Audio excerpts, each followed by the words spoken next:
Hey, welcome to my live video. I did a live here a few days ago on Thursday as I was coming down to a nice little summit. Set my right down here. I'm on good. I kind of talk about that a little bit here, and I'll talk while I'm driving. I want to get all set up before I start driving because I can't play the phone while I'm driving. too much, too much work on there. So. In a quarter mile, turn left onto the I to Columbia. Columbia. I don't want to go to Columbia. I have to. Maybe Columbia is where I need to go, but I need to take 70 west. So I just need to make sure I go 70 west. And I guess 70 west is Columbia. You know, when you get off on the interstate to get gas and turn left onto the I-70 West ramp, then merge onto I-70 West. You kind of have to know where you're going, and Columbia is the right direction, but it doesn't say Kansas City, but that's where I'm heading up to. But let me go in, and I'm gonna. We found a faster route via I-70 West and I-29 North, which saves 14 minutes. If you prefer to stay on the current route, tap no thanks. You like to do find people that have the same interest and hang around with them, and you know you're going to have a lot of stuff in common. You know, I know the archery world is that way as well. You know, pretty much if you have a bow and you're an archer, you're kind of instant friends. So I found that, you know, somebody interviewing from all over the world, you know, in the podcast, you know, that were just, you know, we have a common language, and a lot of times if you don't speak the same language, you can still kind of communicate because we can talk archery. You know, you don't have to speak the same language, but you can still talk archery. So, you know, it's the same thing. You know, here we're, you know, the language that we use in underwriting multifamily deals is a kind of a unique language. So there's a lot of, you know, some acronyms and different stuff, and you know, until you know what those mean, then you're kind of lost. I know when I first started, it's like, okay, what is an LTV? What's a DCR? What's a cap rate? I didn't know what any of those numbers were. What's a RUBS? Those are all terms that they use because they're shorts for different things, and you know those are, you know, it's like, okay, what is this? And then just the simple things like, what do you do with it? And then when I was going through looking at some of the calculations, and the first one I went down to Grant Cardone's Real Estate Summit.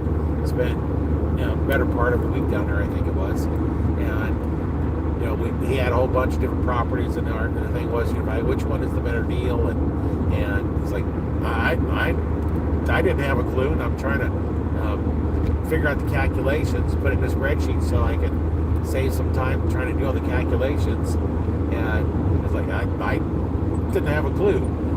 Now I've since learned all that, so now it would be an easy task to do now, but I've done it lots of times, and that's, you know, that's how, just simple math. You don't have to have, you know, any high level math, and that's what I say. You know, that's why I kind of titled this, you know, how simple math can make you wealthy, and it's just knowing what numbers to plug in, and that we learn as we're going through.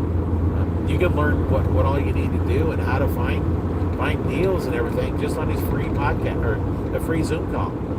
You know, you don't have, there's no expense in there. You just find out what it is, and you know, I encourage you to get in there, and if you can get into that, and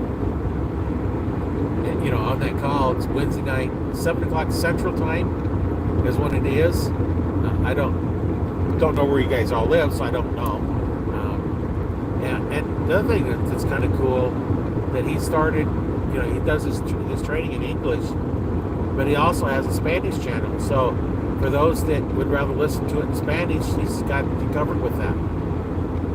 So that's kind of interesting, you know, how that's kind of taken off that way as well. So that's I think it's just so much fun to do that, and nice on this. I'm driving, so I have keeps me awake because I'm talking instead of just sitting here just staring at the road. So that's, I just encourage you to say, hey, look at what you got going on, and if it's something that you're interested in, hey, shoot me information, and we'll get connected, and maybe we can find a deal together and make some money together, or maybe not. I'm going to do this without anybody else or with somebody. You can join me on my journey, or you can just watch me go. Either way. So I think that I'll call it for this one here, and I will probably come in here and do a few more of these once in a while, just to kind of keep you updated on what I'm doing here. I'm probably going to start another YouTube channel with a different name, so I can put all this kind of stuff together. One thing I didn't do with the archery podcast is just part of my main learn to fix it yourself YouTube channel, and I think this might be good to have it as a separate one. I'm not sure. It's a little bit more work to do, but I think it organizes a little better. But I got so many podcasts out that it'd be a lot of work, because I'd have to basically, because there's no way to transfer from one channel to another channel, and you can link them in, but that's basically about all you do. And I'd have to re-upload all the files and type in the descriptions. And of course, I can copy and paste from the other one, but when you have 170 plus podcasts, it would be a little bit of a work. So I brought one of those. But anyway, take a look at my YouTube channel, Learn to Fix It Yourself. So go out there, and there's all kinds of stuff I do, all kinds of stuff. Besides I put my podcast out there, we're talking about archery. I also have archery tips, and how to work on your bows and your shooting form. And then I also have some freeze drying. I have a freeze dryer, so I'm showing how freeze drying different stuff. The last one I just did, which I don't think is out yet, I freeze dried some Skittles. I don't eat Skittles, but kind of everybody talks about freeze dried Skittles, so I thought I'd get some to try it. Kind of neat how they work. They kind of, the shell kind of splits in half, and then the white center just kind of expands out, and just kind of blows up a little bit. It don't explode, but it just expands, and those kind of neat. So I have freeze drying videos out there, different things, from eggs and all kinds of different stuff. And then I also have some gardening stuff, where I'm talking about gardening stuff, planting different crops and preserving them, taking tomatoes, making tomato powder out of them, making beet powder, different canning things, so I might be canning something. Then there's, I'm working on a car or a truck. The car I'm driving in now, I did a lot of body repair, because there's some rusted spots that I didn't really notice when we got it, so then I noticed it later. So I had videos on fixing that. We have a Dodge Dakota, a 98 Dodge Dakota that we went through, and thought it was just brakes, but yeah, a whole lot of other problems with it. So we've been fixing that. I got like 30 videos out on that. We had our camper, the back of the floor was getting really soft, so it was kind of rotted out because one of the windows was leaking, and so we got that fixed. And so I had to tear the whole back part of it out, rebuilt that. Got videos on that. I've got videos on doing stuff on mowers. I got an ATV that it went through a flood, and I got videos on fixing stuff from there. From the one time, winter time, and the brakes wouldn't release. Well, come to find out, the brakes were full of water. So I'm surprised it stopped. But so I fixed that. I fixed the carburetor because it was full of gunk, and the lights didn't all work, so I fixed all those. Just all kinds of different stuff, and there's some more things. I might be welding on a trailer, doing, like I said, doing body work. I might have a woodworking project. I had one lady, I built an access door for a crawl space, so I did that. I built a box to put her on our air conditioner in the wintertime, because it's a permanently mounted. It's basically a window air conditioner, but it's permanently mounted.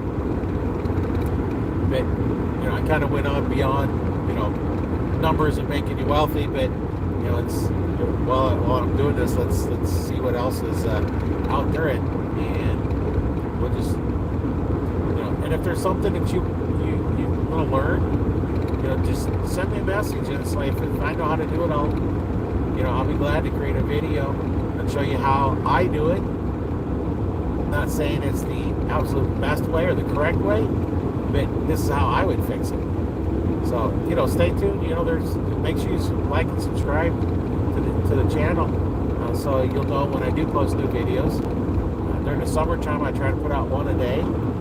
Don't always make it, but during the wintertime, I might get 3 or 4 a week. I can't do as many projects because it's really cold outside here in Nebraska. Sometimes minus 20 is warm temperature. But anyway, thanks for watching. Maybe put in a comment if you watch this live or you just watch the recording. That way I'll know, how many have watched and joined me on the live. I don't really have a schedule for doing lives. I just kind of whenever, so there's not really any specific schedule. But you should get notified when I go live, and we'll talk to you on the next one. Thanks for watching.